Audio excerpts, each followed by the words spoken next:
ગુજરાતમાં હાલ અસહ્ય ગરમી અને ભેજનું સામ્રાજ્ય છે, પરંતુ ટૂંક સમયમાં જ આ કાળઝાળ ગરમીમાંથી મુક્તિ મળશે। હવામાન નિષ્ણાંત અંબાલાલ પટેલ અને હવામાન વિભાગની આગાહી અનુસાર 8 થી 14 જૂન દરમિયાન અરબ સાગરમાં લો પ્રેશર સર્જાવાને કારણે ચોમાસું આગળ વધશે।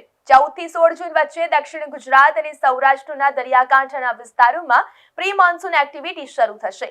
16 થી 20 જૂન દરમિયાન મૃગશીર્ષ નક્ષત્રમાં વરસાદ વેગ પકડશે અને 22 જૂનથી આંદ્રા નક્ષત્ર બેસતા જ 23 થી 26 જૂન વચ્ચે ભારે પવન અને વાવાઝોડા સાથે વરસાદ ત્રાટકશે।